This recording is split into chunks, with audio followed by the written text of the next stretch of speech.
just get some settings ready.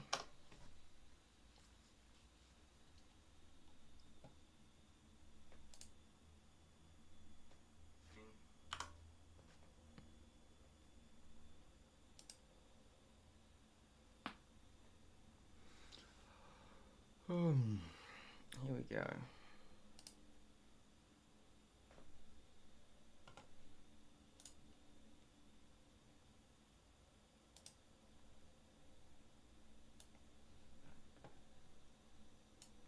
Alright.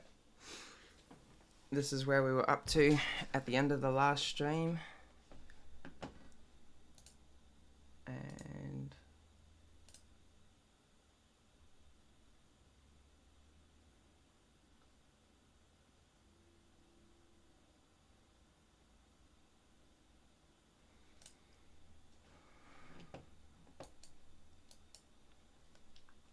all right.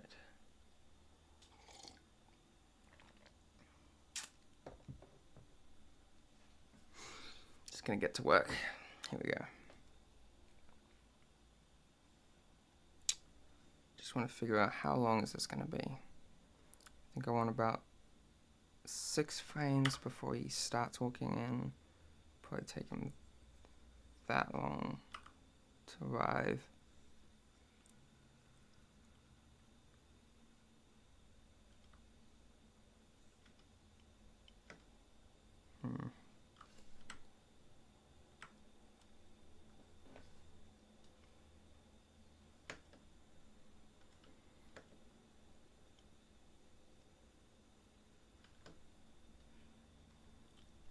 Just trying to visualize what's going on in the animation so I can roughly get the timing right.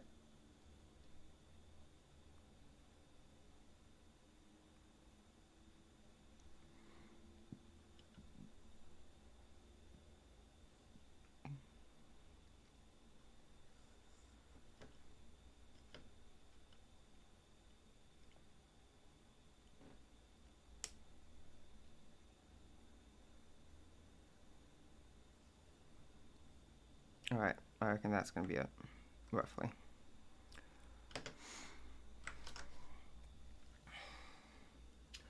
Hello, Jorgen Animate. I literally wanted to start animating again too, right now at this moment. Lol.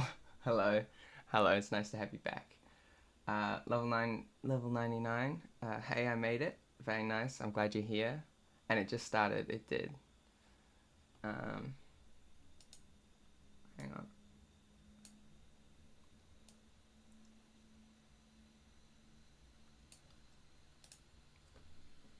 I'm just getting a little warning from OBS. I wonder if it's...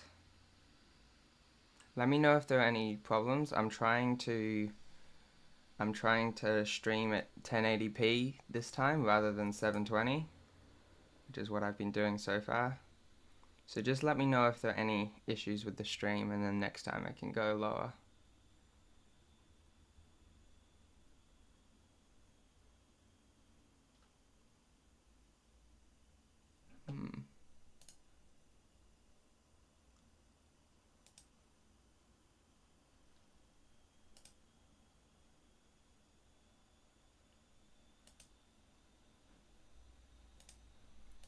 It doesn't look like I can change any of those settings now that I've started. So let's just hope that the stream is okay.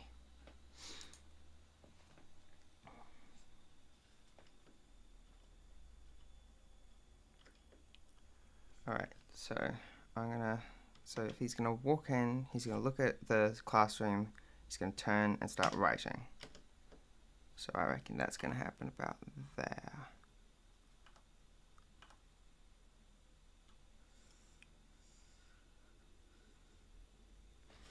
Alright. Now I'm gonna just open up BREF.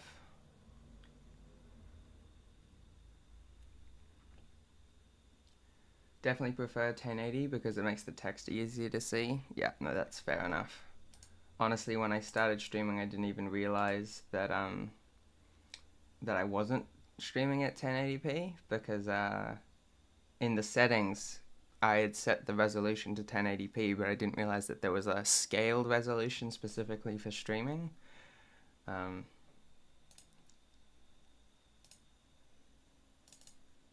hopefully it's better now.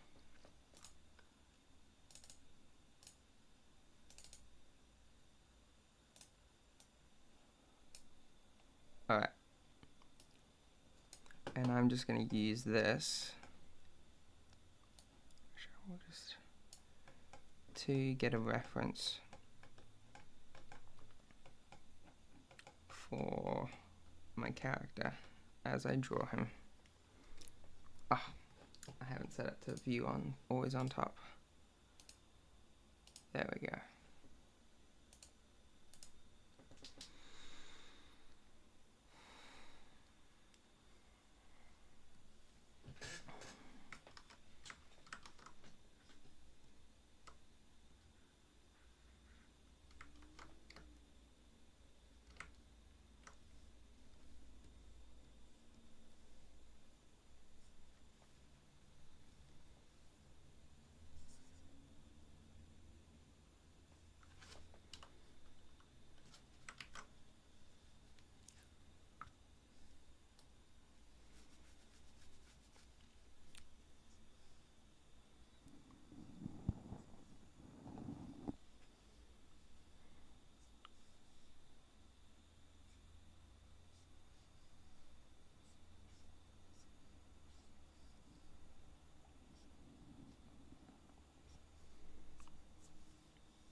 I'm just gonna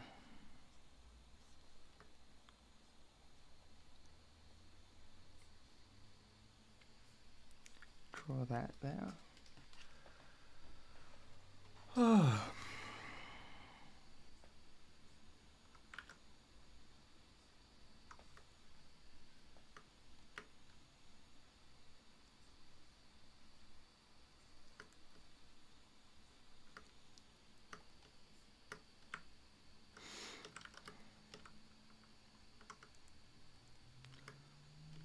Okay, so he's gonna have, I'm probably gonna have him still, or, let me get my thoughts in order. I'm just gonna have him already holding a piece of chalk rather than picking one up, just to save a little time on the animation.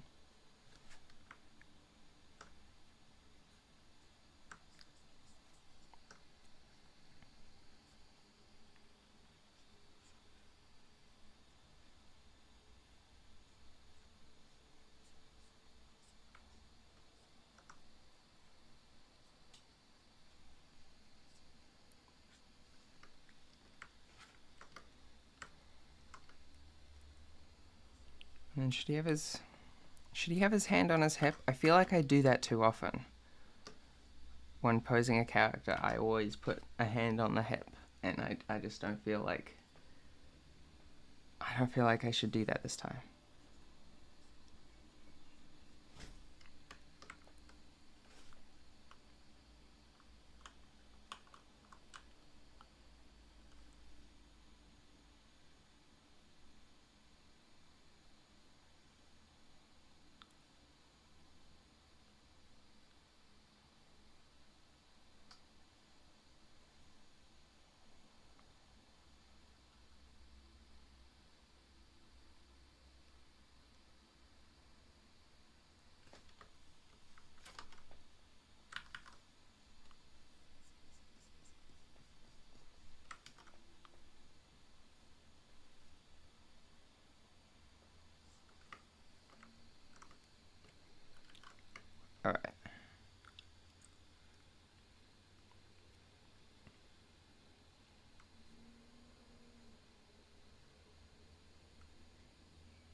next I'm going to use this image.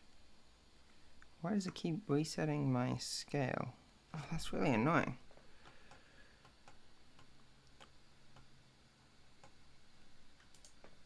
Right.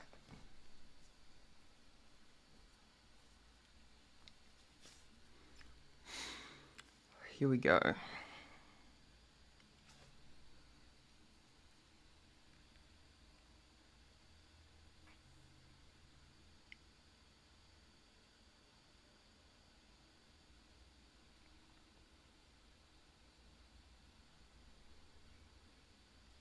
So before this, he's probably going to be walking, yeah?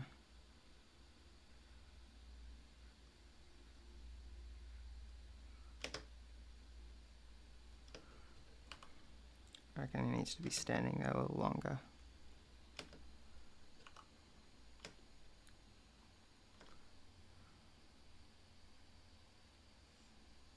I guess he's walking right from the beginning. Okay.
He's going to have a little piece of chalk still in that hand.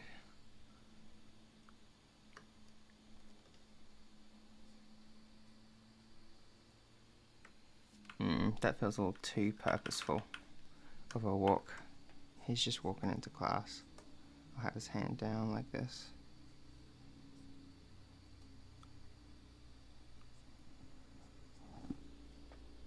And then that needs to go back like this.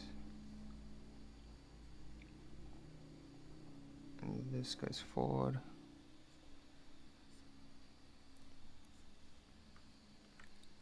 Alright.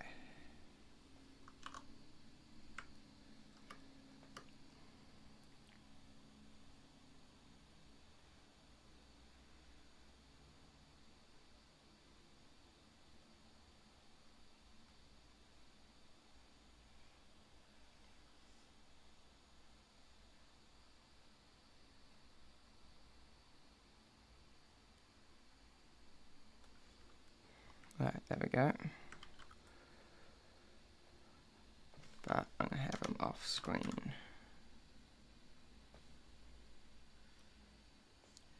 And then I'm going to have on frame 15, I'm going to have a duplicate.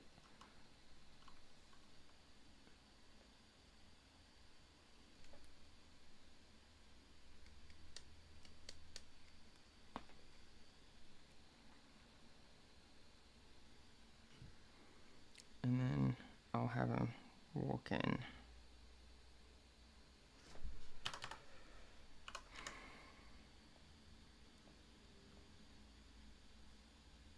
And then in here, I just go interpolate sequence.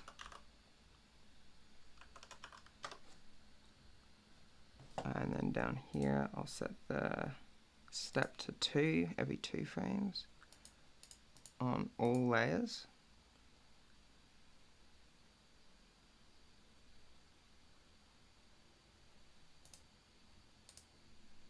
And that should be good, right? He's walking in. I think that's a bit slow, actually. I guess I'll just bring all of this a bit back.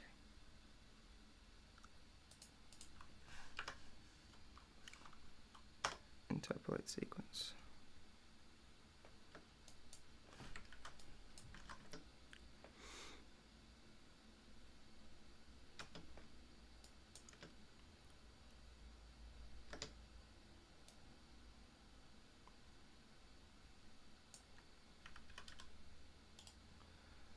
If I need to make my 3D cursor visible so that I can place it correctly. And then using it as a base, I can do some cool scaling stuff. Actually, I'm just going to duplicate this frame first.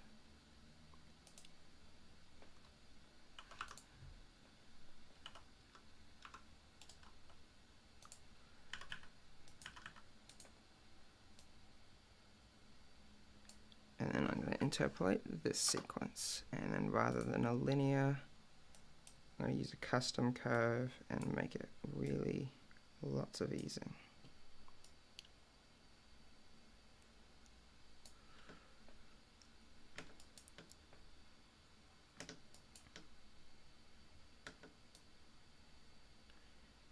And then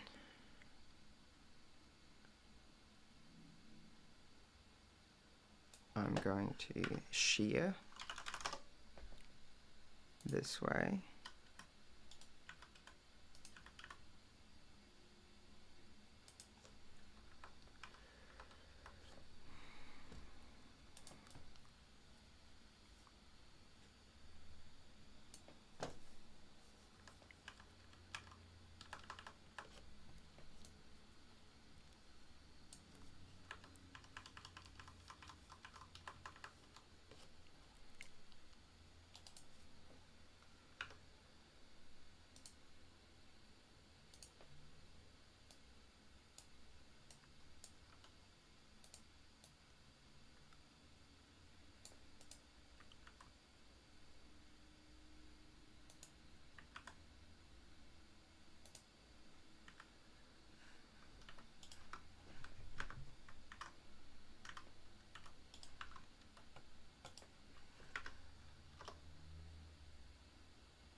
Oh, I've missed a bunch of things. Alright.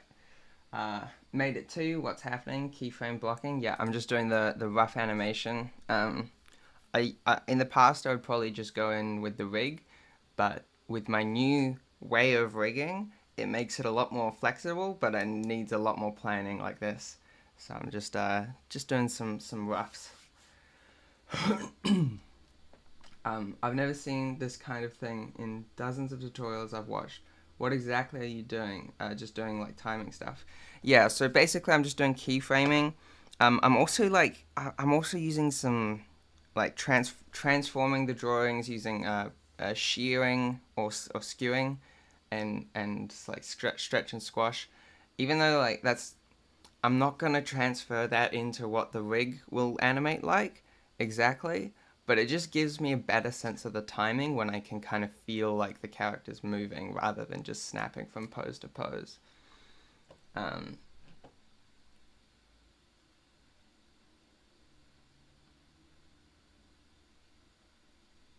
that bounce at the end is from the line curve. I don't know if I know what you mean there. Hey again, so you're making some quality progress over there on animation. did you by chance manage to check out Spitfire Storyboards Discord? Oh no, I totally forgot about that. Let me just actually note it down on my phone, because I do want to check that out. I just didn't. All right, Spitfire Discord. Oh, Storyboard Discord. All right, I will remember that.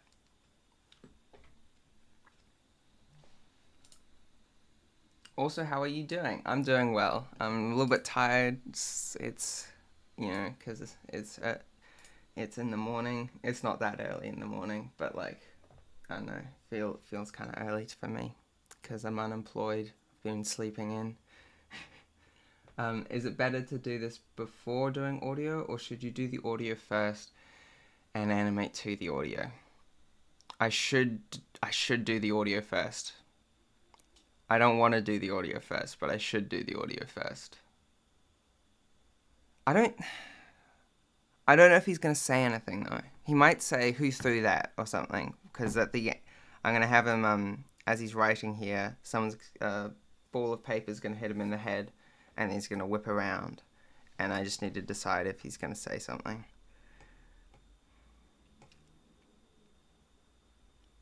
It's probably not a big deal if I do the audio afterwards, especially if it's such a small thing.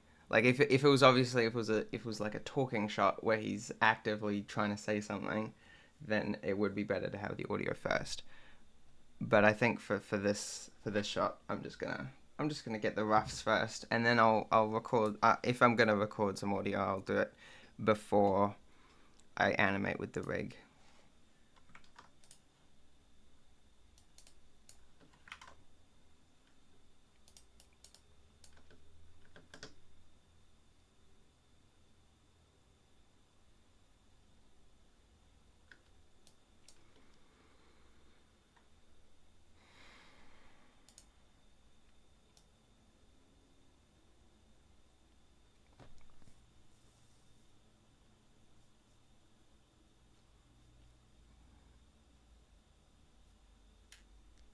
Alright, I'm going to add a new grease pencil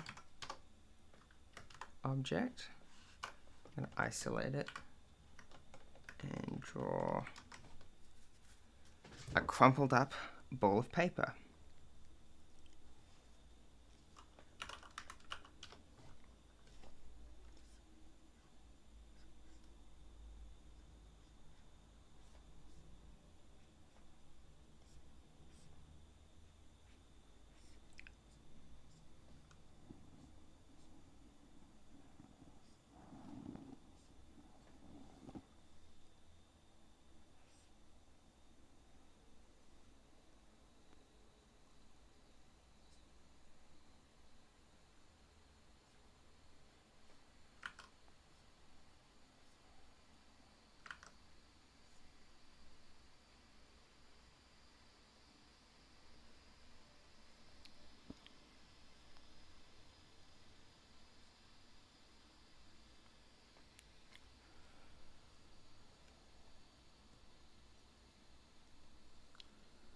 Alright. And rather than actually brushing that in, I'm just going to use the fill tool, set it to inverted, and there we go.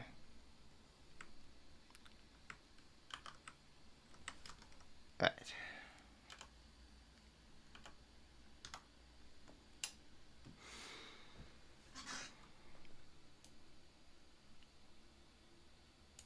Oh, I can delete that. Okay. So he's turned around here. I should probably leave it for a beat, and then I'm going to have it. I've got to have it here.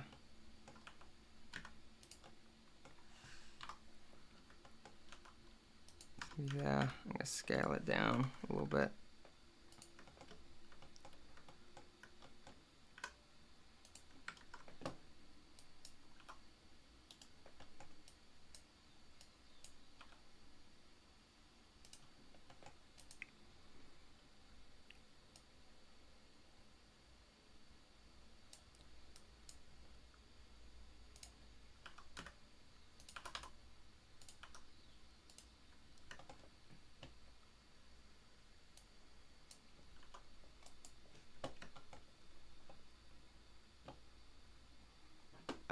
actually minimize this, and I'm going to go into here. Go find this. I'm going to set it to Bezier.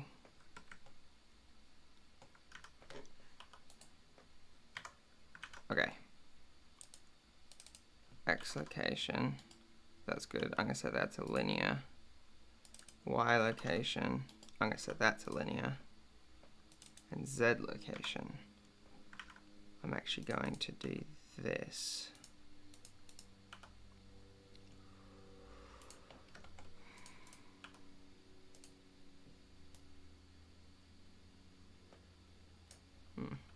Not nearly enough though.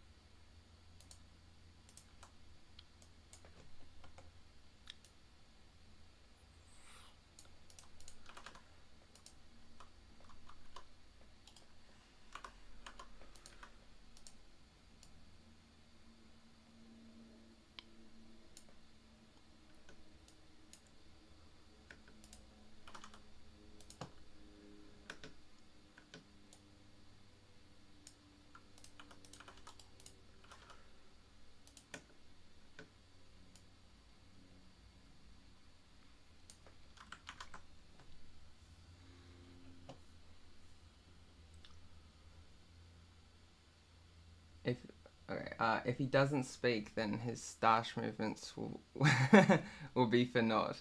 Yeah, no, he's definitely gonna have to ruffle his mustache in some way. So maybe I should have him say something just so that he can ruffle his mustache.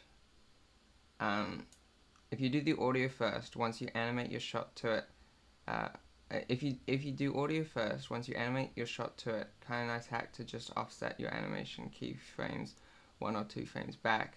Oftentimes it helps fit a bit better from my experience. Oh, I see what you mean. So like you animate to the audio and then you shift it back so that it's like the actions are leading the audio rather than the other way around. That sort of thing. I'm really liking this wee guy. Thank you, Dr. Graham. I am too. Will be animated on 1s or 2s. On 2s. This like paper right here in this just this rough stage will probably just stay on 1s, but I'm gonna animate the actual thing on 2s. Yeah, helps from time to time. I've heard that trick too.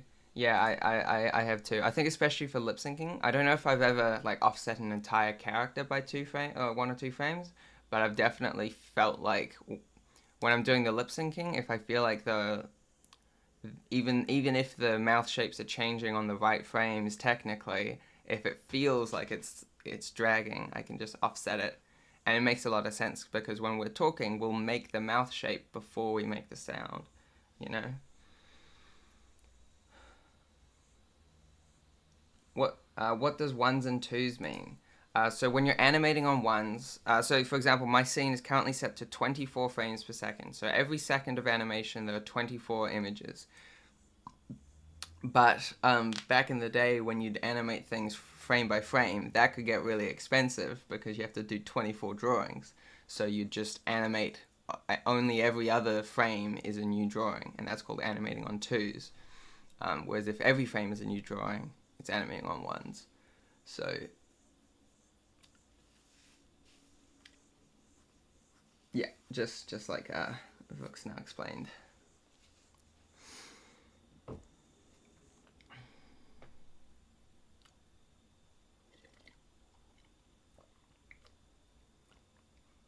Oh yeah, no, that makes sense too. Like, yeah, of course, light's always gonna get there first.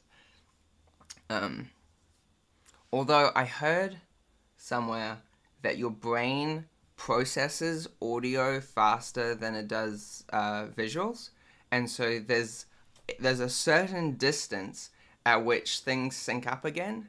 So if you're listening to someone who's speaking at like I can't remember the exact difference, but a distance, but if it might have been like 10 meters away or something like that, then the offset, the fact that the sound's gonna reach your ears after the light does is offset by the fact that your brain processes the audio faster than it does the visuals. And so everything syncs up again.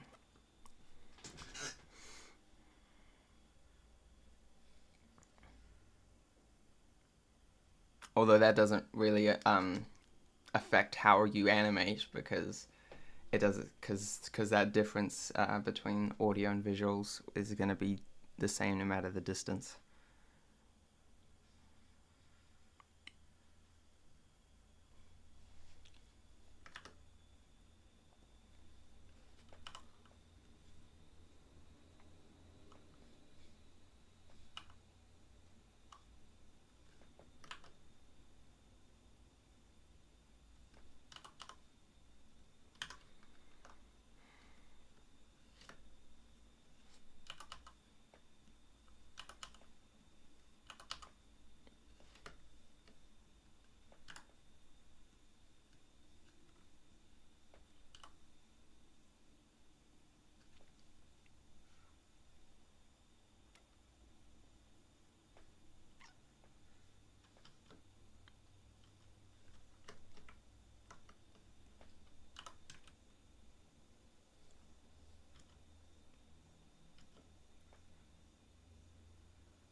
And now I just need the rotation.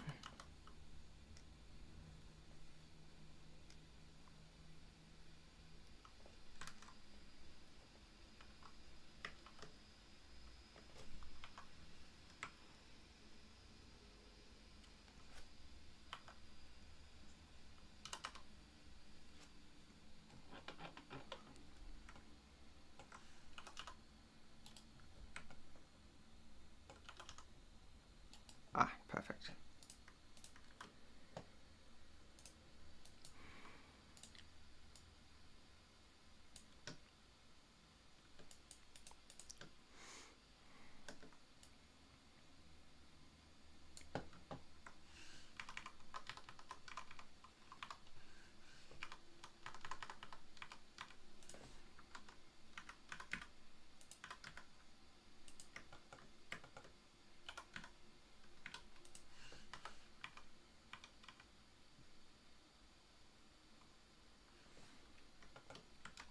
All right.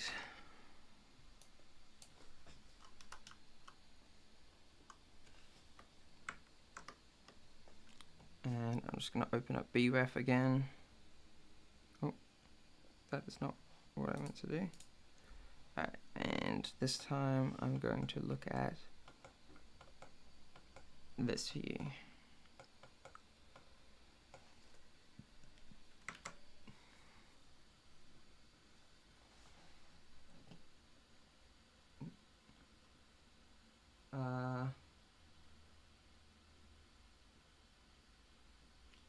Do you tend to use motion paths in Blender? Do you mean the graph editor? Because then yes. But if you mean like the if I just select this object and I go to motion paths, these ones, I go calculate, and you can see the path that the object takes. Then yeah, but not very often. Like it's yeah, I tend to leave it alone. I much prefer just flicking between frames just to kind of see how it feels. But I don't not use it, you know.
Tim Burton's Corpse's Bride uses both ones and twos in the same scene to create an otherworldly effect. By Emily, the other Corpse's Bride in particular, in her Frost scene to move on ones and everything else on twos in the show, right?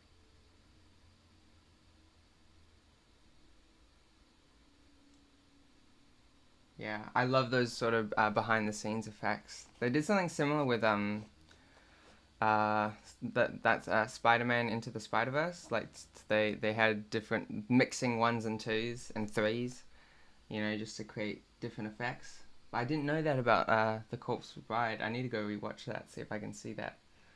Um, it's bouncing off pretty far. It's still paper, right? Shouldn't it kind of land close to him? Maybe, I don't know. Yeah, no, you're probably right. I should do that. Let me. Oh, find the X location.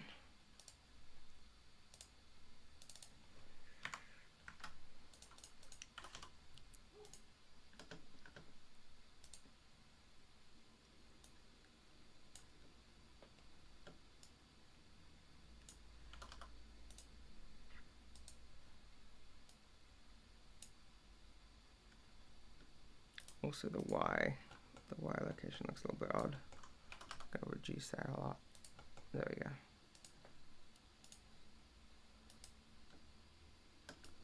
Look at that. Yeah, that does look better. I appreciate it. I mean, it can bounce, but I don't know. I feel like that does still look better. Like it feels. I don't know. I don't know how to describe it, but it just feels right. Let me just okay.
Hi, Falk. Nice to have you here.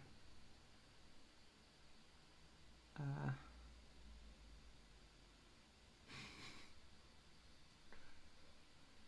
Is it going to zoom in on his face when he turns around? That's an idea. Maybe not too much, but maybe just a little bit, like just to add a little bit of intensity.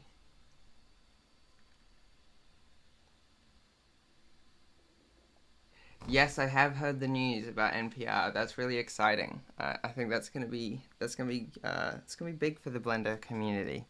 I think especially because I don't know, Blender's just so because Blender's has such a wide array of uses. I feel like it's so well suited to NPR already. So to push it in that direction is, I think, it's a great idea. Um, Hi, Boo Reference. Nice to have you here.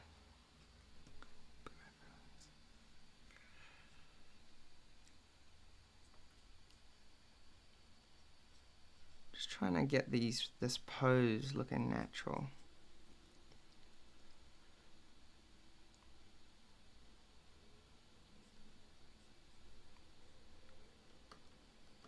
I don't know. I mean, not the most natural thing in the world, but it looks right.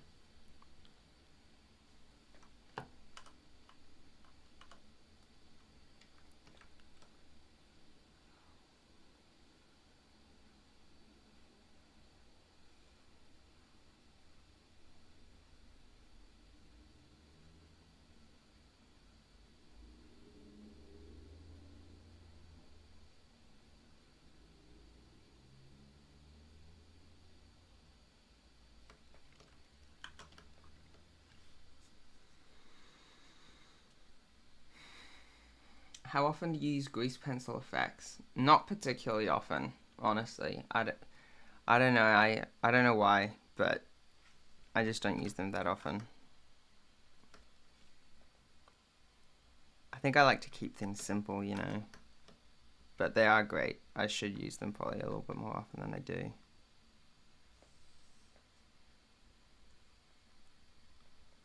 I'm gonna just take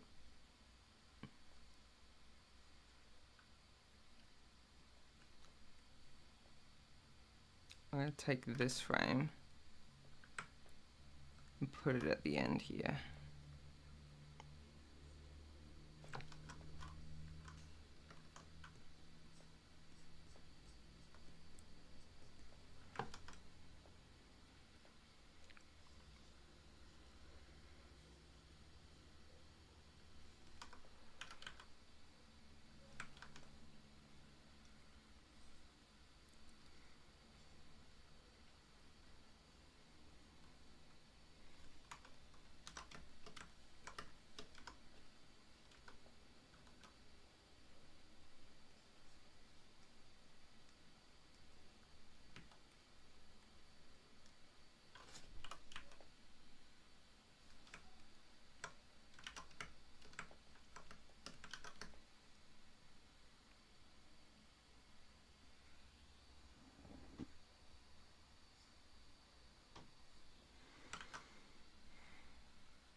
I realize the only thing I ever say here is hi. Well, that's okay, reference. I'm glad you're here, nonetheless.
I don't tend to use grease pencil effects much either. Modifiers, on the other hand, are godsend. Totally, I'm the same way.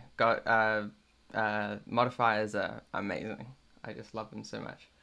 Is there any way to in grease pencil to see the previous second frame without looking what's on the first frame in Onion Skin? Ah, good question.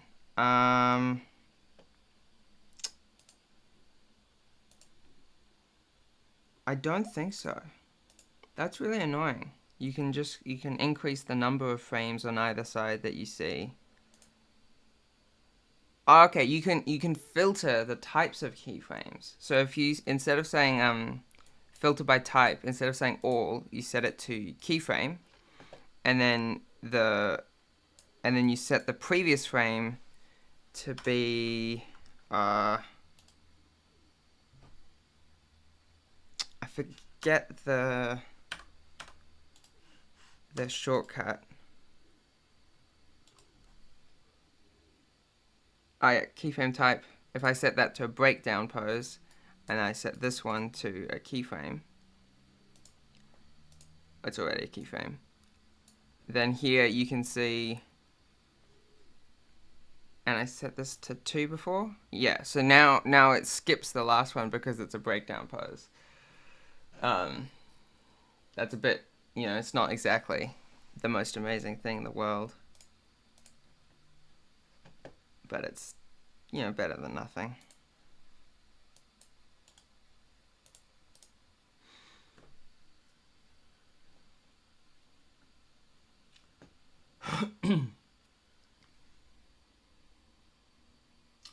I feel like content farms give people a negative opinion of cutout animation. Cutout animation can create beautiful stuff, but it's because it's so accessible, a bunch of content farms use poor quality versions of it.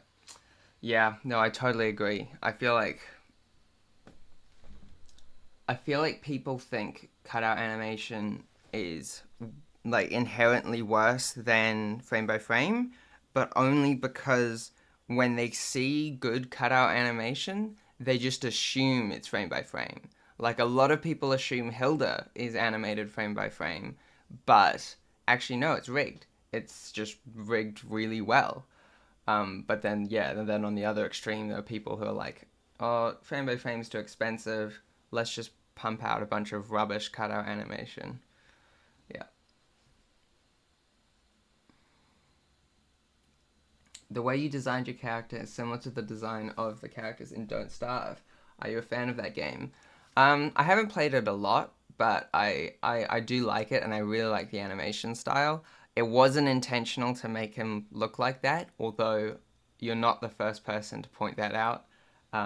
He definitely does look like a Don't Starve character. He looks British, maybe. Oi, who threw that? Yeah, man. Then I'll have to get someone to do voice acting because I definitely can't do a British accent.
Tangled the series is Tangled the series is also cut out animation, and the animation is smooth there. Yeah, I've seen. I haven't seen the show, but I've seen like parts of it, and yeah, I'm pretty impressed with how smooth it looks. And again, I feel like people who aren't into animation would look at that and go, "Oh, it's high quality, therefore it isn't cut out animation." It is. That one's probably more obviously cut out than Hilda or something like that. But I feel like even so, people are like, "Oh, it's high quality, therefore must be frame by frame."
I've missed a lot. Hang on.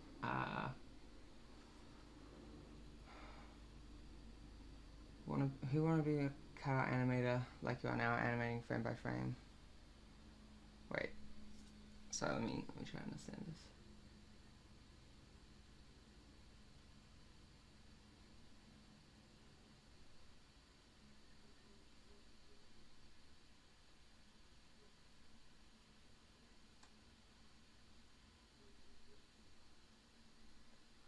Hey, it's no worries, Falk. Let me try and understand this. Are you asking what I would recommend for someone who wants to be a cutout animator? Oh, hang on, my camera's frozen. Um, let me just answer this question first before I fix that. Um, yeah, I think learning anime animating frame by frame. What do you recommend? Fundamentals of drawing or another way? I'd say it's more than just the fundamentals of drawing. It's also about the fundamentals of movement. You know, like I think study animation, and animation's animation. There are different ways of doing it, but I wouldn't actually say that there's a huge difference between cutout animation and frame by frame. Um, Let me just try and restart my camera.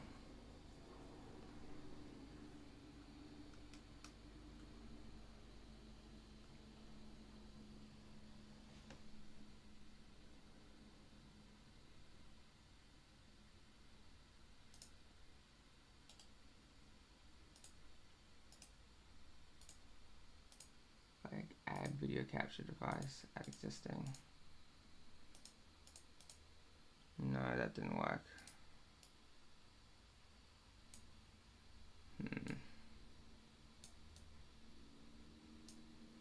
That's so strange.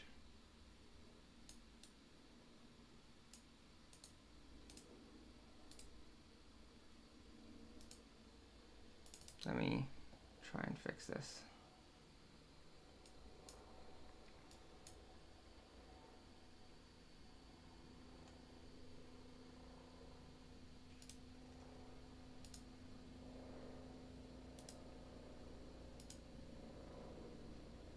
I'm gonna go deactivate and then activate.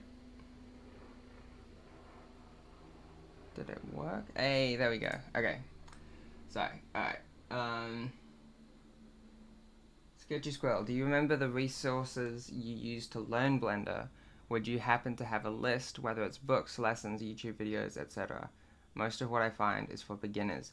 Yeah, I know what you mean about a lot of the resources out there are for beginners, and it can get kind of annoying when you're at that like intermediate stage where you're not totally comfortable learning on your own, without anything to follow, but at the same time you're well past all the beginner content. The tricky thing is that beginner content just does better with views and the like, and helps more people. So it's like people just want to make beginner content. But I would recommend Level Pixel Level. I would recommend my channel because but obviously you're probably aware of that. And then P2 Design, or Puric Pico. He makes some amazing 3D rigging and animation videos, but I've learned a lot from him that I've been able to apply to 2D stuff. Aside from that, there are always you'll probably be able to find other people out there as well, but I would say probably just focus on tinkering yourself, like in Blender, just kind of fiddle around, make your own projects, and just kind of learn by osmosis, or just by being submerged in the software. So awesome animation. Thank you, Folk. I appreciate it. I wonder, would it work with clay pencil to copy an animation, delete fill an original, and move copy to the back, and add clay pencil to the back one, and add a toon shaded material of the back one, to get some kind of automatic shading. Oh, that's a really cool idea. Yeah. Yeah, that sounds really cool. I think that would work. So you're saying like you just draw a regular image in grease pencil, and then you use the like invert fill tool, and then you make that its own object, which generates a 3D mesh, and then that's auto shading. Yeah, that would be really cool. Um, do you reuse 2D rigs for animation in Blender? I should reuse 2D rigs, but I don't. Partly because I just love the rigging process so much, and also partly because I'm always learning new stuff. So I'm always trying to add, my last rig is never good enough, you know. Um, got a specialization in mind for intermediate tutorials, character modeling, hard surface modeling, or grease pencil, or geonodes. Yeah, that's a good question. Yeah, before when you were asking about about intermediate tutorials or not beginner tutorials. Yeah, if you got like a specific topic you want to learn, I might be able to help, or someone else in the chat might be able to help. But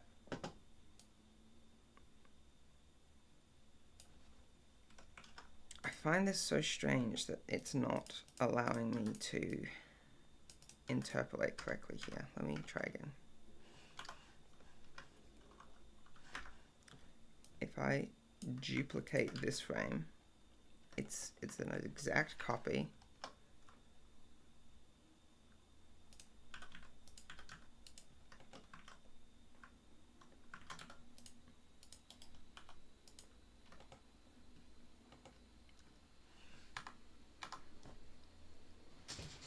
There we go.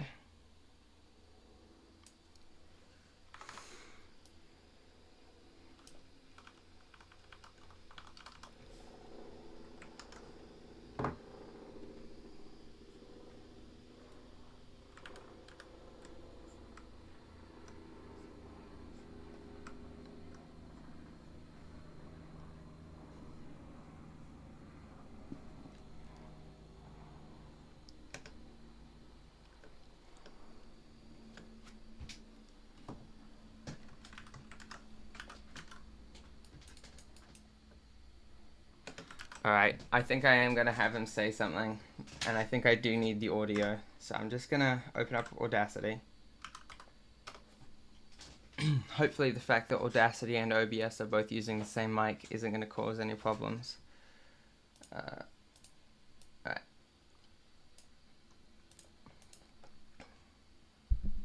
I might replace this at some point, but I just need some audio to start with.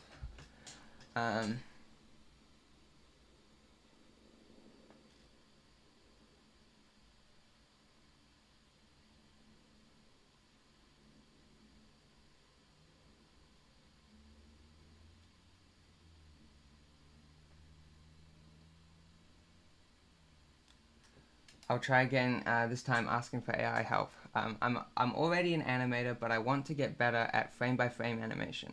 My drawing skills aren't where I want them to be, so I feel like that's holding me back. What's the first step I should take to improve drawing for animation? I already practice drawing fundamentals, and I know animation principles since I've been animating for in 3D for years. How do I start learning to draw and develop a good 360-degree understanding of your characters? I would say, I can't remember, I forget the name of the channel, but so I watched a video where someone was saying to do life drawing,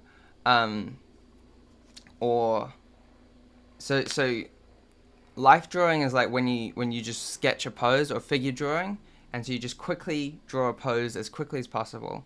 And then they said to extend that by taking like a video of maybe someone playing a sport or doing something like that, and then just going, maybe not frame by frame, but every few frames sketching the pose that of the video, and then you kind of start to learn the 3D understanding of how that pose works, and in an animation context as well. It doesn't help super much with the learning how to do like easing and overlapping action and such, but if you're already studying that stuff, then, and you just want to get better at your drawing fundamentals, then yeah, no, definitely find a video or take a video of yourself, and then just every few frames sketch the pose, and it'll suck at first, but you'll get better over time. Alright, here we go. I think he's just gonna say, like someone said earlier, he's gonna say, "Oi, who threw that?" Oi, who threw that? Alright. I'm definitely not gonna keep that for the final animation. I'm probably gonna try and find someone to record that for me, but in the meantime, I'm just gonna get do some noise reduction. That is a literal helicopter flying overhead. This is not ideal recording circumstances. I don't know if you can hear that.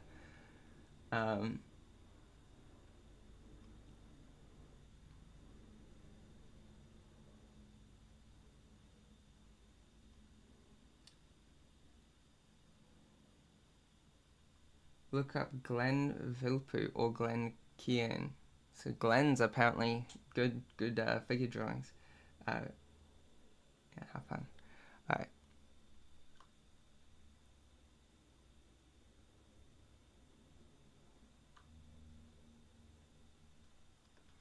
All right. Now if I just select this part, and I can go Effect, Noise Removal, Noise Reduction, Get Noise Profile, and I can select everything and go Effect, Noise Removal, Noise Reduction, and just press OK.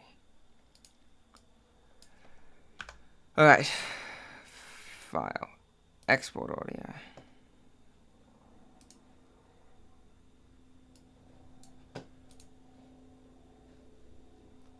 I'm going to put that here. Animation, I'm just going to say. When it's temporary audio, it's just called scratch audio, right?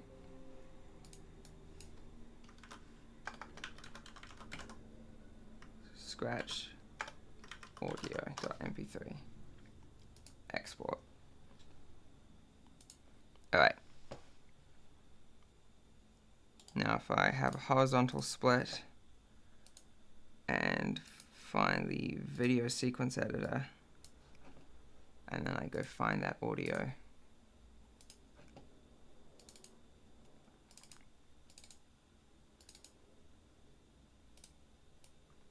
And I just plop it in. Look at that. Boy, we threw that. Can I pitch it down? I used to be able to pitch it down, but now I can't, not in Blender.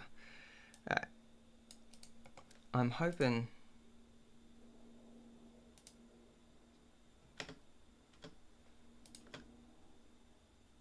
Boy, we threw that. Alright, so you can hear the audio. It's probably quiet, but that's probably alright. I'm happy with it being quiet.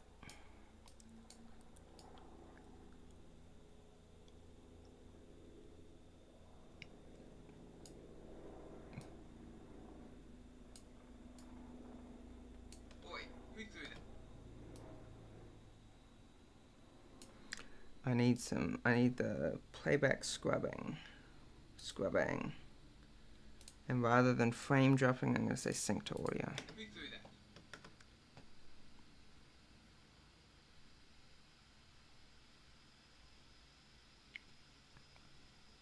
Boy, we threw that.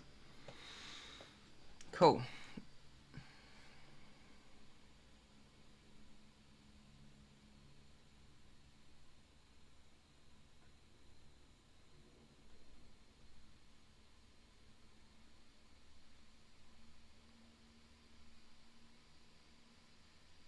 Hey, no worries, Folk.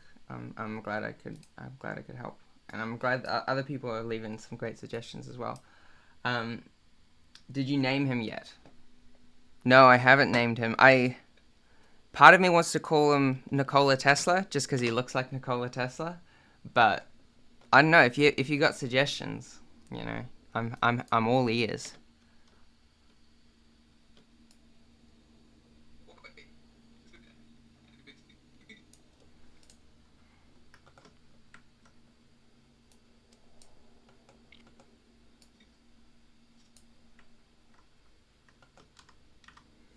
I'm going to say duplicate active keyframe, and I'm going to move all of these to the side. Oh.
Is it possible to rig a character that's made out of pure brushstrokes, no fill, just brushstrokes in Blender? Absolutely, totally possible. Just make the brushstrokes bigger.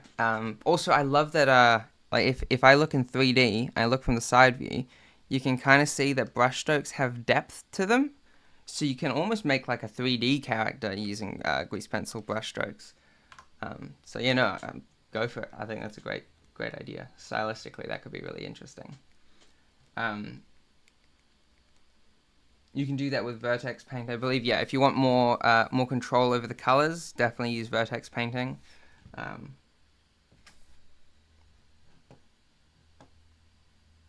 Or weight painting, you mean? Okay. I mean, that would definitely help with the rigging process, but then that would be true even if you're using colors.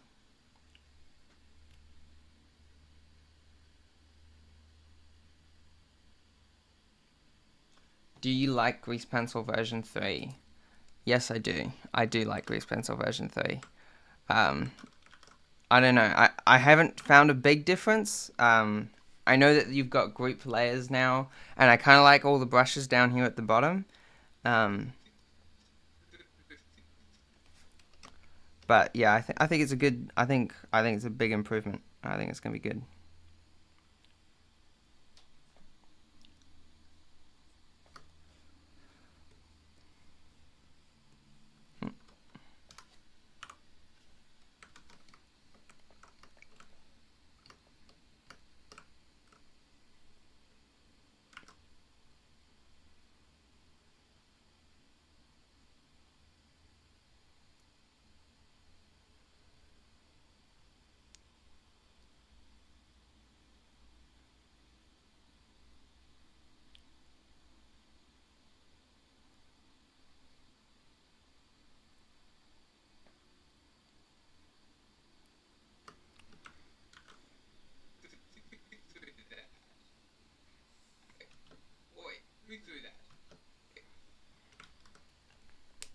Feels weird listening to my own voice.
Lovely.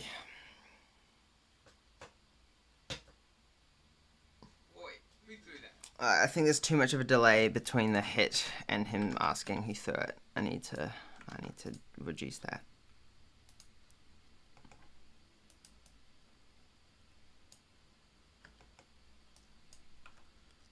I reckon like this. And then over here, I just need to get to here. That's the oi.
Now I go sequence, interpolate sequence. There we go.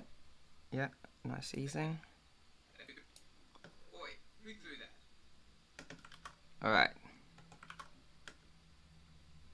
And then I'm going to have one last eye dart.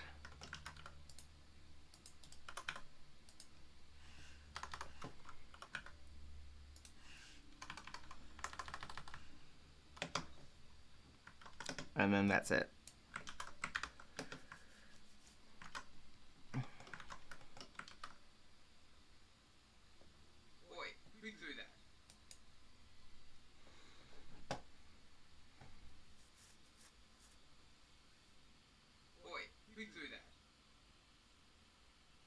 Feels weird listening to my own voice. Everybody, yeah, no, I agree. Everyone hates listening to their own voice. I just found out Moho was used on parts of Scavenger's Reign because Moho posted the behind the scenes video. But honestly, I was surprised some stuff there was rigged. I don't know if I've heard of Scavenger's Reign. Let me just quickly look that up.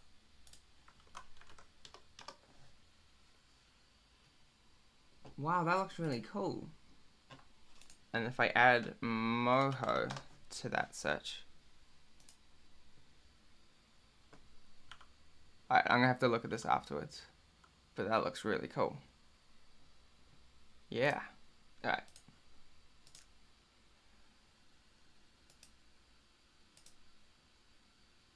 That's fun to look at. Yeah, I'm happy with how it's coming along.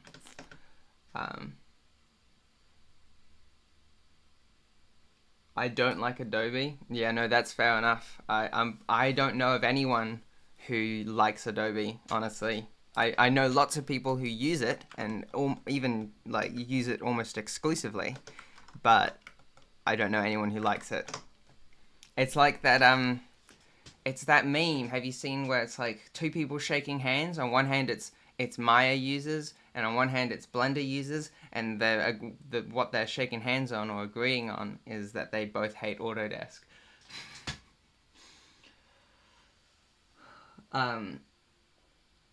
The story in Scavenger's Reign was amazing. Okay, maybe I need to look it out, check it out. But it was so intense, it was kind of hard to watch again the second time around. Yeah, okay, that's maybe I need to be careful watching it, but it does look really good. Scavenger's Reign needs to be renewed, please. Was it like cancelled prematurely, or do you just want another season or something?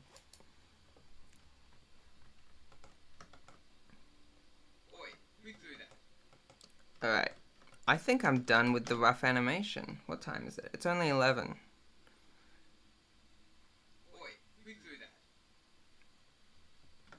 I'm gonna export this before I move on to the rigged animation. I'm gonna just export this as the animatic, or as the rough animation.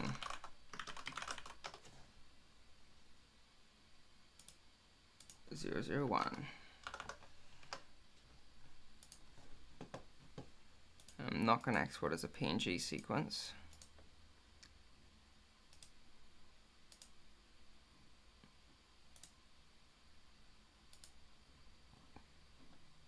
Alright.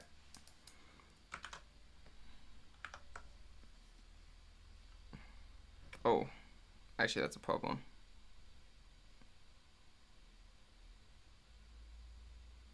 That's gonna look really weird.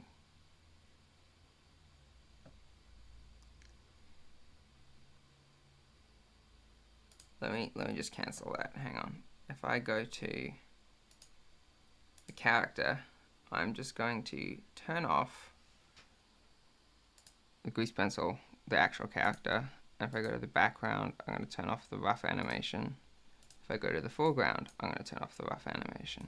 Okay, let me try that again.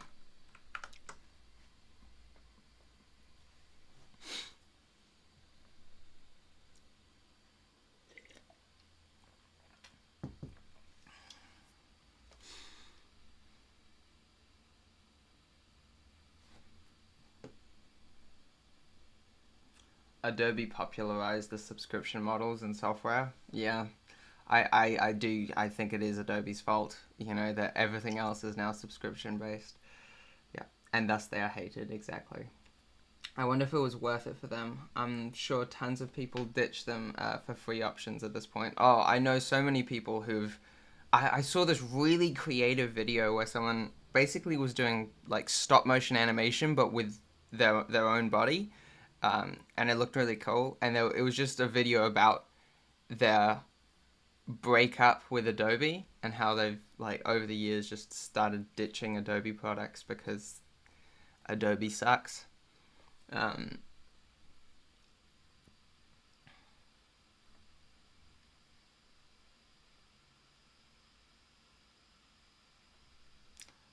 uh, Scavenger's Reign was dumped by Max and Netflix.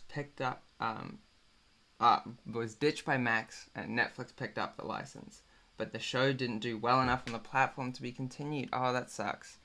I'm pretty sure they already announced it's dead. Uh, Favorite YouTube grease pencil other than Squirrel? Oh, thanks. Polypaint came to grease pencil as a concept artist, so he has a great background as an illustrator and uses grease pencil with image projection and native. Okay, let me look up Polypaint.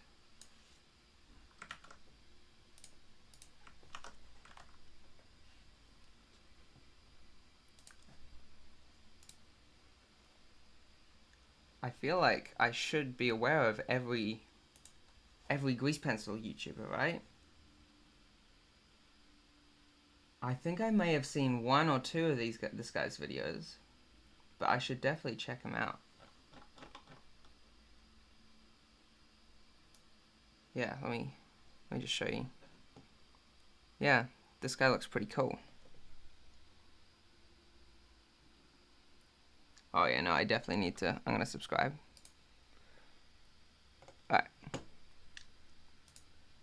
Um.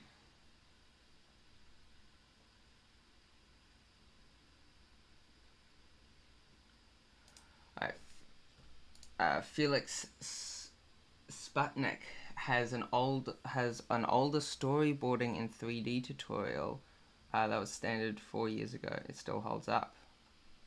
I need to look that up as well.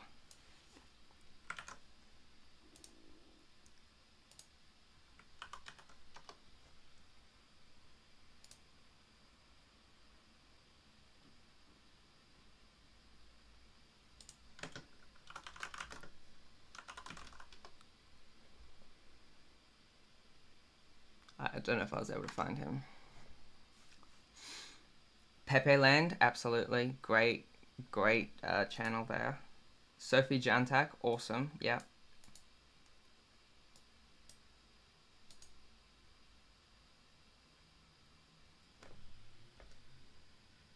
Really, I heard a lot of shows from Infinity Train to cancelling already finished or not yet.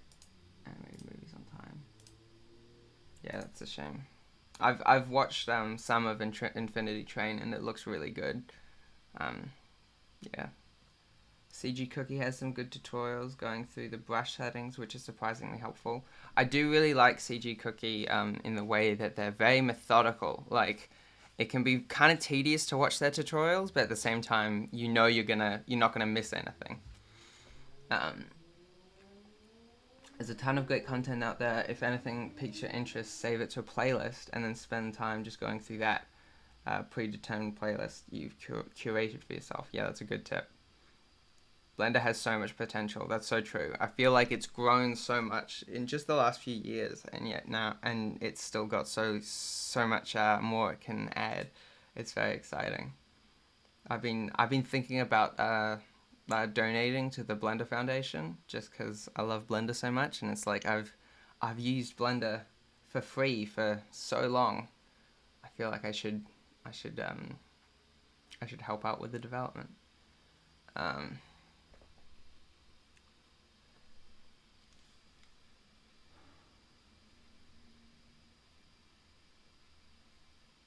Yeah, nice. nice with the playlist, and yeah, no, it's good.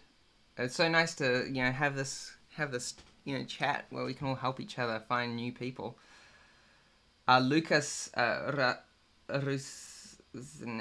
Oh man, I've never actually tried to pronounce his name. Yeah, no, he's awesome. Um, didn't you do a collab with Sophie Jantek? I did. That was good. That was my only collab so far. It was good though. Sketchy Squirrel, you've contributed already though. With that ad you made for rigging. Wait, with that add-on you made for rigging. Yeah, that's true, I guess. All right. This is taking longer than I was hoping it would.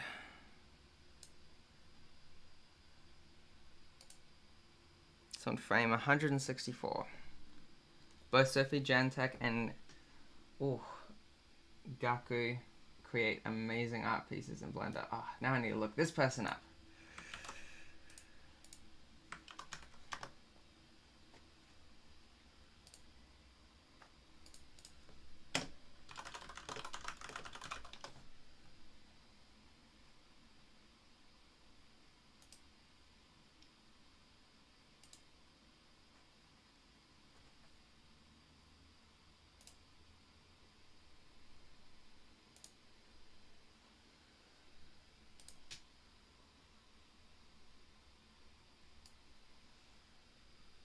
How are there so many grease pencil artists who I've never seen before?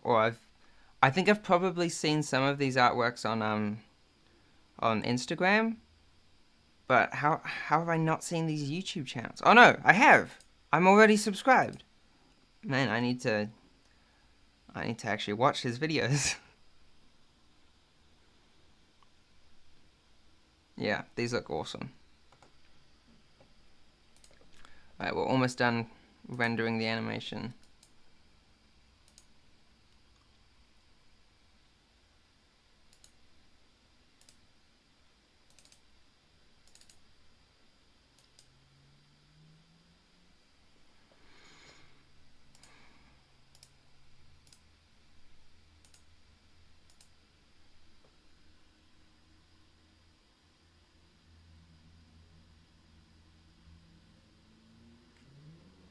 Ten out of 10. He's cool. He's so cool. Yeah, I mean, just those artworks look so amazing.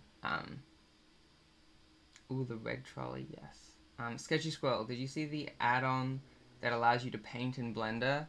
Yes, I did. Really cool. I haven't tested it out yet, but I'm really excited for that. I think that mixed with Grease Pencil is gonna make some pretty amazing artworks. There's gonna be some pretty cool things made with that. And I don't know why no one's made it before, honestly, because it seems kind of simple. Because basically, if you want to add layers for texture painting in Blender, you just have to set it up in the node editor so that every layer is a different image, and then they just mix in such a way that they've got the layers correct, which can be really tedious. But then you just automate that, surely, right? And that's exactly what what Taiwan Sunflower did.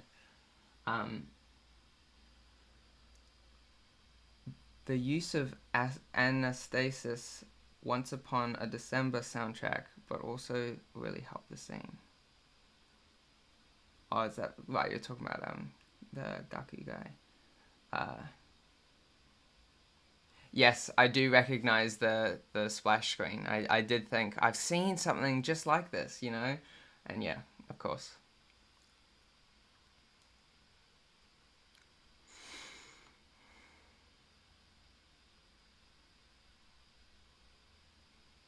Oh, I think it's done. Alright, let's have a watch.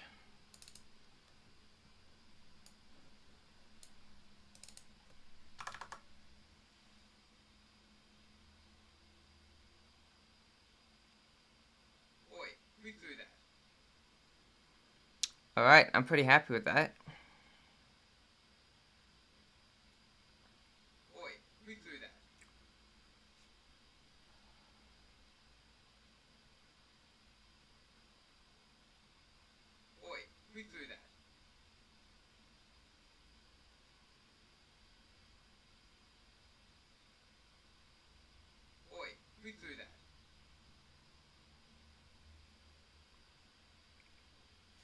Alright, I think I'm ready to start posing the actual character.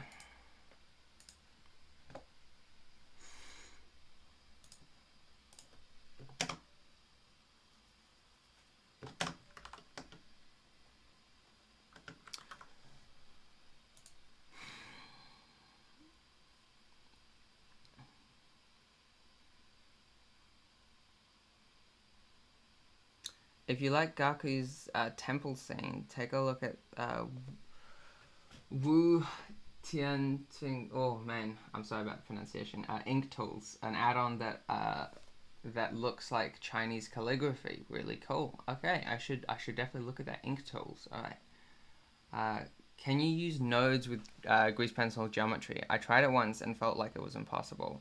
You can now, just like Vuk said. Exactly. They rewrote everything and now it works. I don't know how geometry nodes work, so I need to definitely learn that because I think it's going to be a game changer for grease pencil now that it's integrated with geometry nodes. Oh, he looks grumpy. Looks fantastic. Thank you. I appreciate it.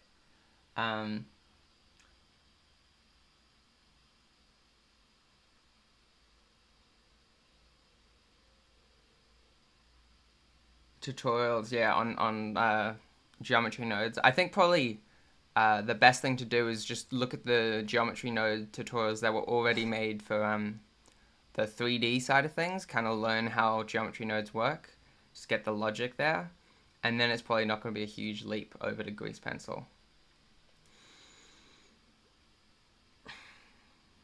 And Pepe Schoolland. Okay, does he... I guess that makes sense that he would have tutorials on geometry nodes because he makes tutorials and he made clay pencil. Yeah, really exciting stuff. Okay. I reckon I'm going to just... Oh, this is tricky. I can't just flip the character because the hair is asymmetrical. I could just copy the other side. What I do know is that all of this, except for the camera,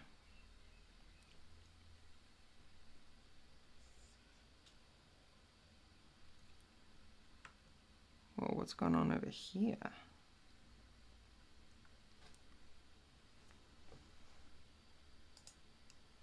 What is that?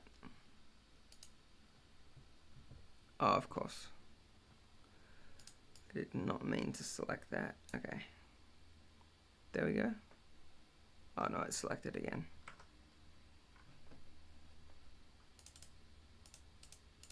Alright, there we go.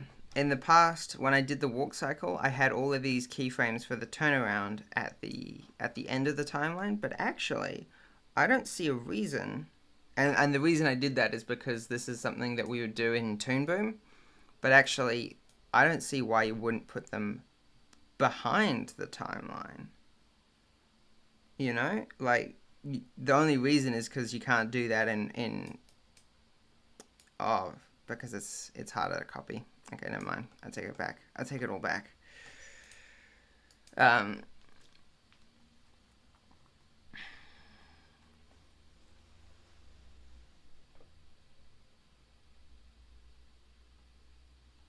What about texture nodes with grease pencil objects? Texture nodes with grease pencil objects, or do you just have to do something with compositing for anything like that? I don't think there are any like material nodes like there are for 3D stuff with grease pencil, but I know you can convert grease pencil into meshes, which then you can use the regular shader editor with. But then if you don't want to do that, then yeah, I'd probably say compositing. Or I know I'm not an expert on textures. I would look at Sophie Jantek for that. She does a lot of work with textures. Yeah, grease pencil still has the same texture system.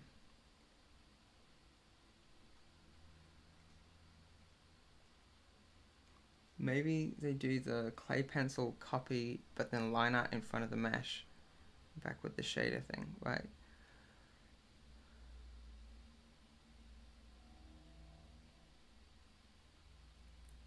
I don't remember if I asked this or not, but why did you put every body part and the fills on different grease pencil objects?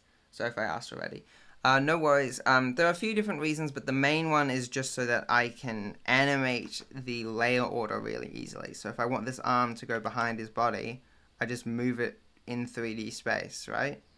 And that's the main one, because when you have everything on one object, I've in some of my past rigs, I've had everything on one object, thinking that it would make the scene tidier, but then I would run into an issue where I wanted something to change depth, and what I ended up doing was just duplicating the grease pencil layer and then animating its visibility so that I've got two versions of the same layer, one that's on front, one that's in front and one that's behind, and then I just animate their visibility, and that's really tedious and just not a good system. So I think it's better to have things on separate objects so that I can move them back and forth really easily.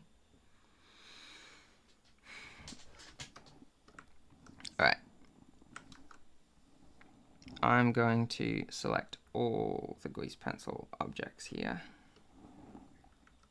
And hopefully nothing gets left behind. Except it does. Why does it get left behind?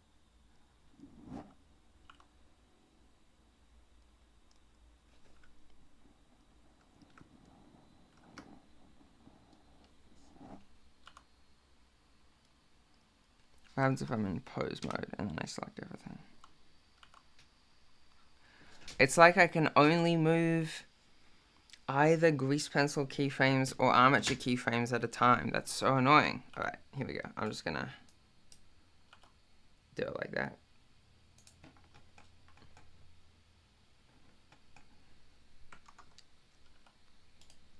Well, now they both move. What's that about? Or maybe I needed to have them all the bones selected in pose mode, but then be in object mode. Yeah, that makes sense. Yeah. Okay, so that's what I need to do next time.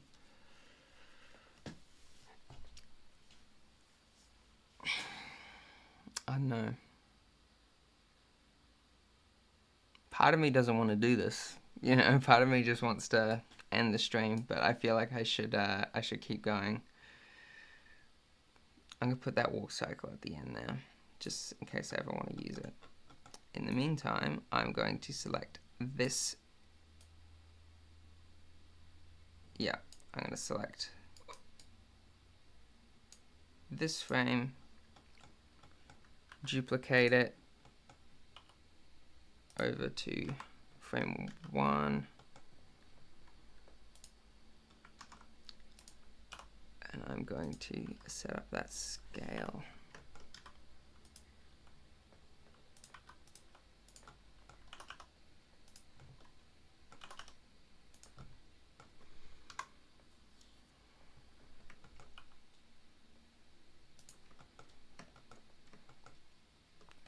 Where'd that go?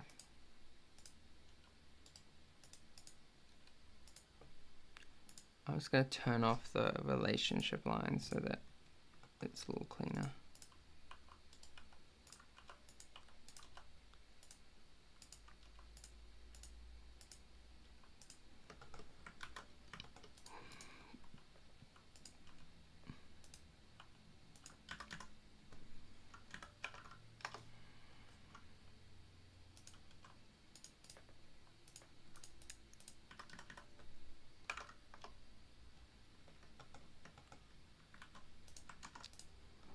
Now I need a different hand here.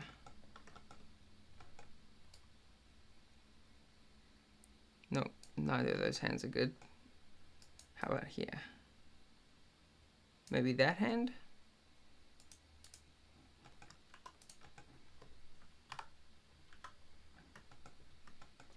Yeah, that does look better. All right.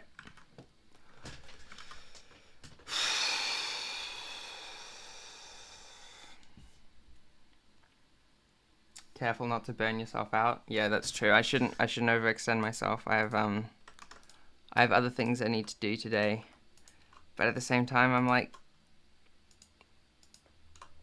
why would I want to stop doing this when this is the most fun thing I have to do today? You know?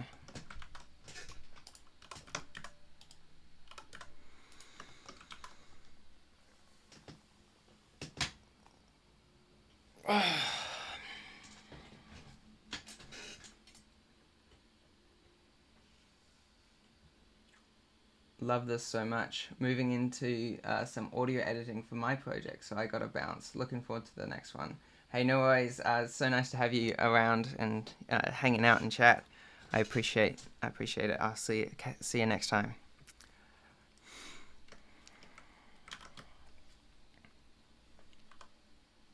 All right, I forgot how I rigged my own character.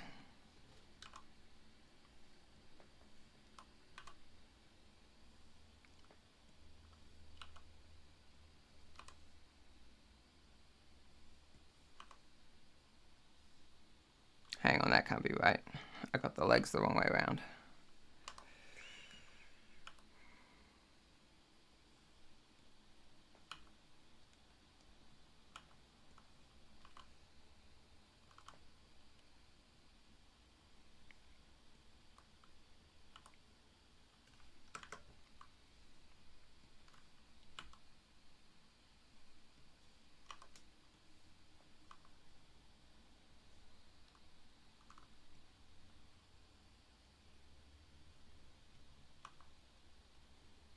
You know what I think I should do? I think I should add everything to a bone group. Oh, it's called bone collections now? No, those are layers. I need a group, a bone group. How do I make a colored bone group?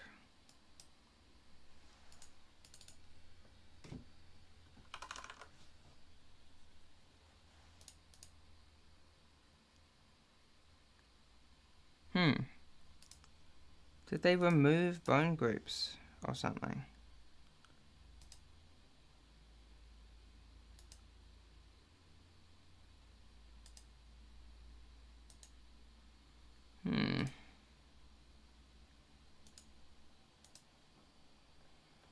Alright, I don't know.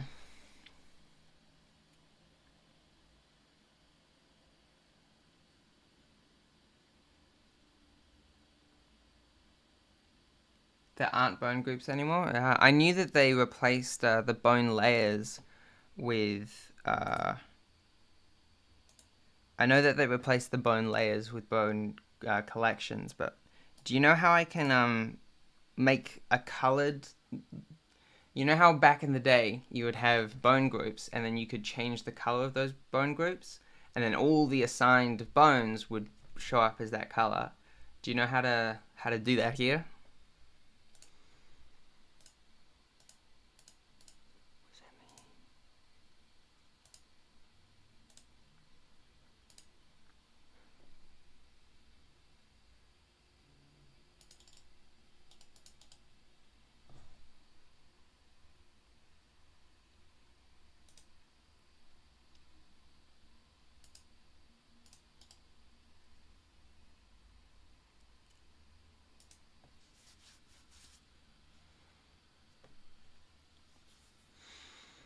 I might just look it up.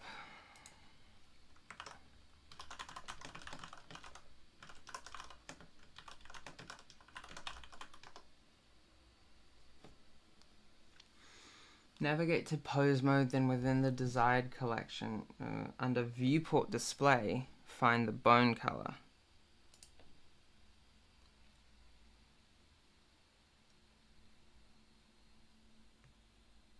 There's no, maybe it's viewport display here. Ah.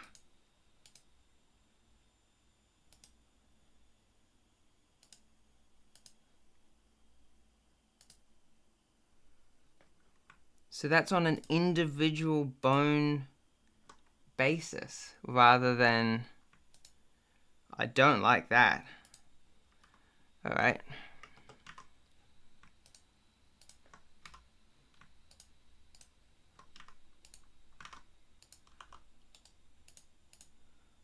Alright, I like this better. Oh, then it's kind of hidden now. maybe it should be yellow. Yeah, yellow is probably the most visible. Okay.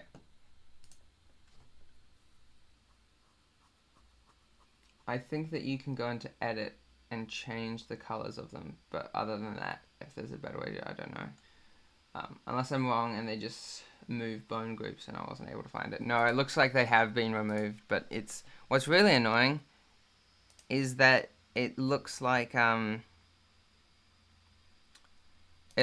rather than having a bone group that's set to a certain color, it's just individual bones have their own color.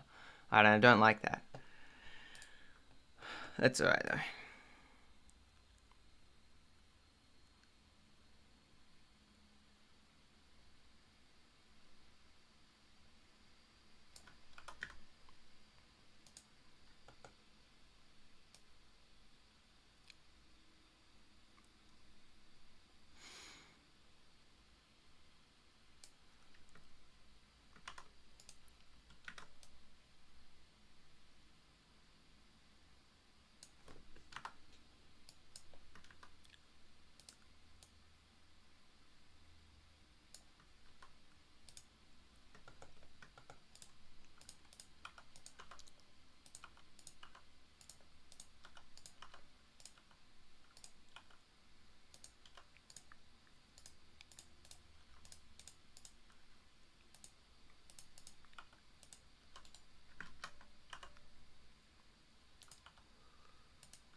Oh, what's going on with this ear? That doesn't look like the right ear.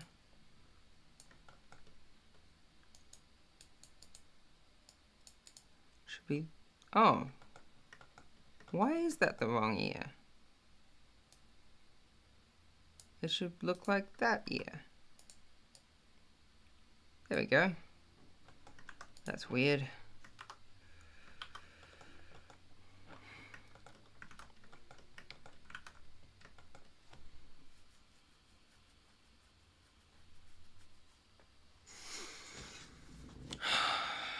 Right.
how you be making the paper bounce sound?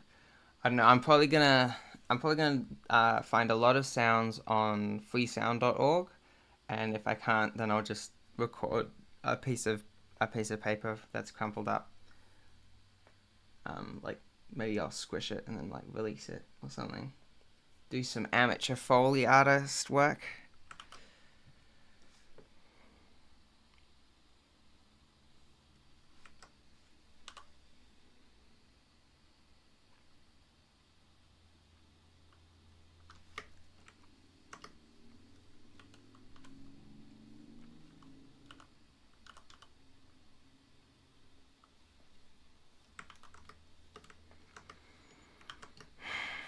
I reckon I'm gonna finish this pose and then I'm gonna call it a day.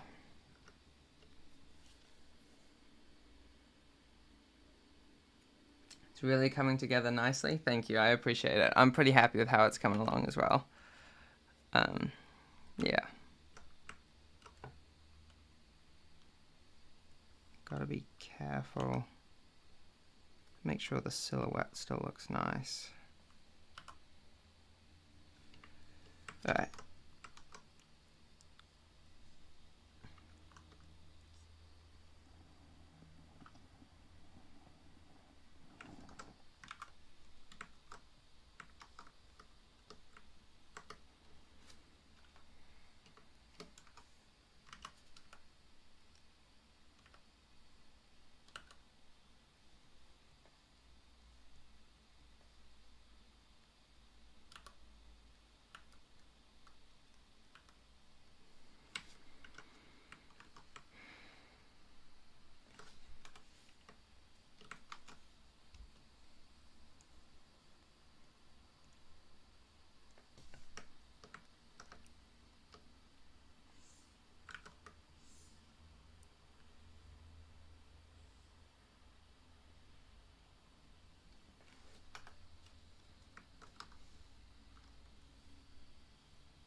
Do you resample your lines? Do you feel it's useful to do that, or is there no real reason to do it? What do you mean by resample your lines? 'Cause I don't know if I'm aware of what you're talking about. Sorry.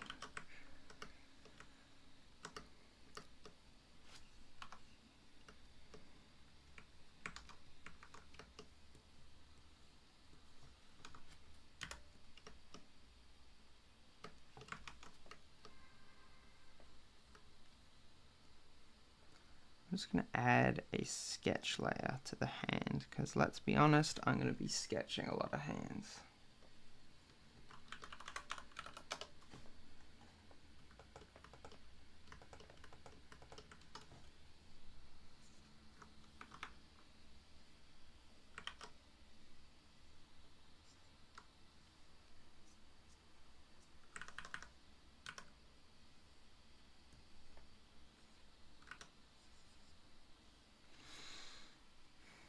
In edit mode, do you go and simplify and then sample and then even the distance between points on your lines? Oh,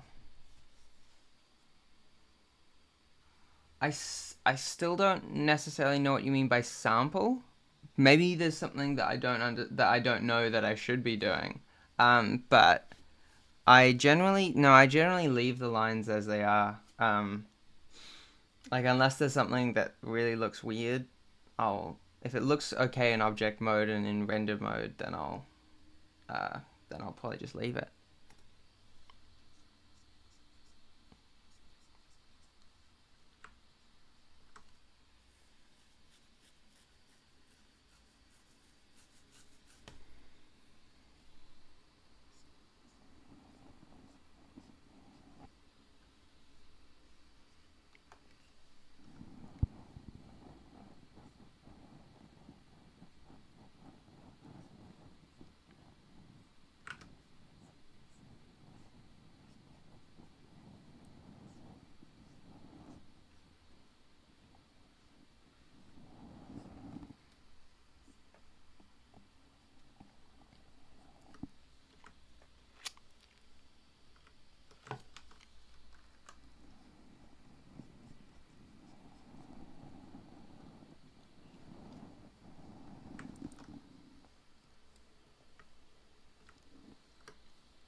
So it's edit mode.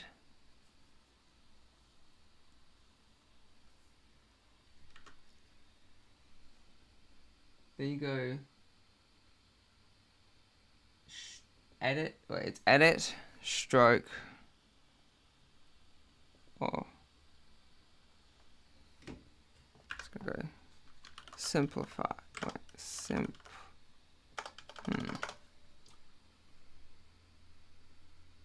Edit mode, then stroke. Oh yeah, stroke. Simplify. Whoa.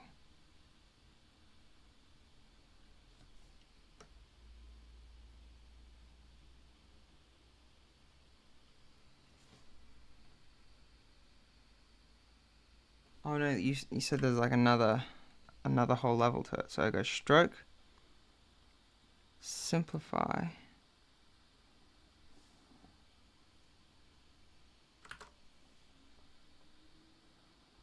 It's a sample.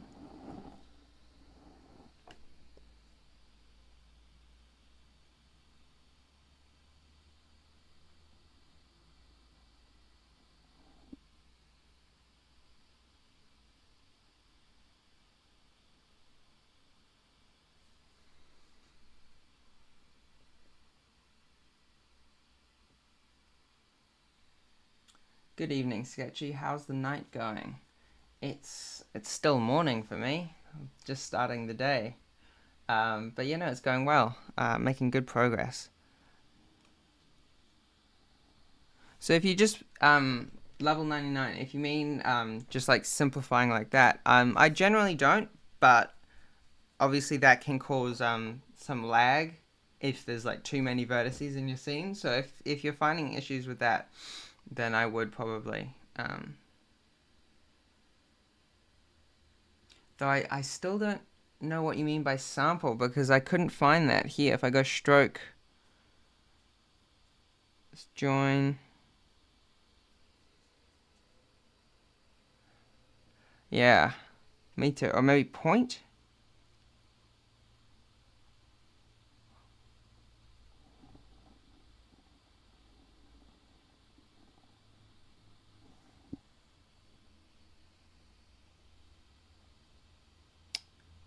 Yeah, I don't know. I think I generally understand what you're saying about like evening out the distance between points. And I generally don't do that, but maybe I should. I would love to figure out how to.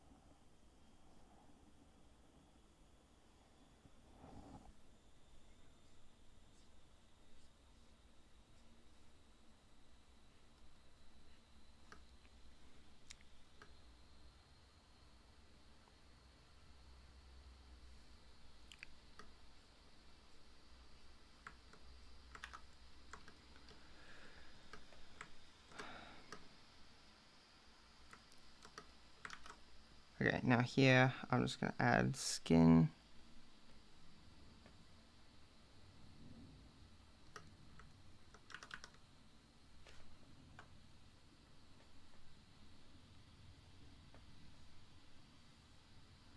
And then I'm going to need a new one called chalk.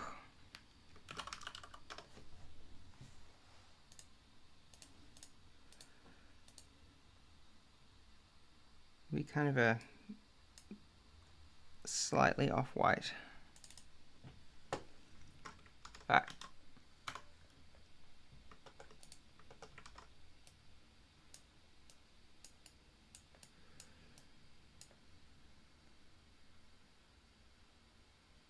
How am I erasing the lines so quickly? This is cool. Okay, I'm surprised. Yeah, this is a really cool feature. Okay, so if you've got two lines that whoa, what was that? Alright, if you've got two lines that overlap, then you go over here. There's the trim tool, and you just trim that, and it cuts it to the length of the line. And you can do that here as well. And then that causes a little bit of a weird thing as the two joints intersect. So you can come up here and say keep caps. I don't know if you can see that very well. It's kind of small. And then when you cut it, it keeps the round edge. I'd probably do that on both though if I was going to do that. So it'd be like this. Yeah.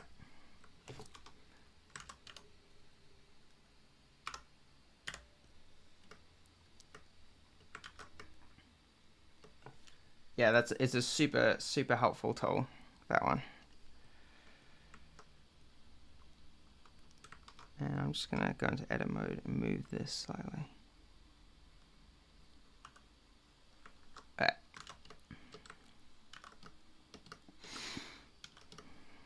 Alright.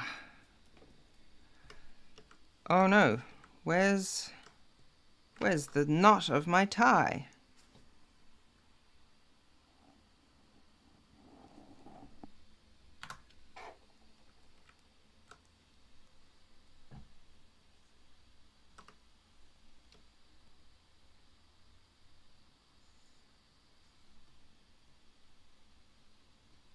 There we go. Just need to duplicate that over here.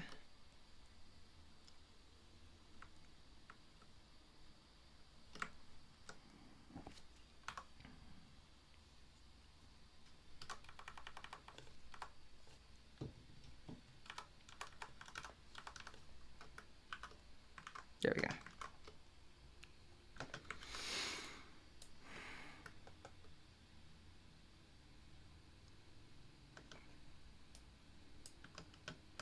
All right.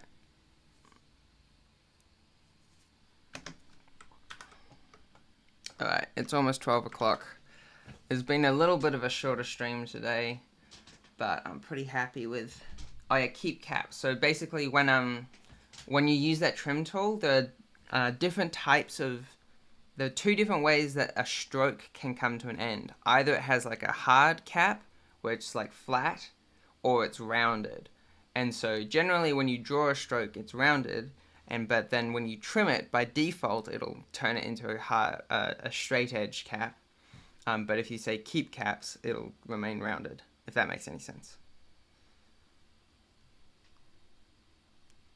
Let me see if I can demonstrate this. If I go to a random grease pencil object and alright, so let's do a little thin line that's there and a big thick line. Okay, you can see how the how it comes to a rounded end. But if I go back into draw mode and I trim it, so if I turn off keep caps and I trim it, it looks like it's flat, but actually if I delete this second line, you can see it's just the same thing but with a flat cap. Whereas if I undo all of that and I turn on keep caps up in the top left, you can see it keeps its rounded cap. Alright, no worries.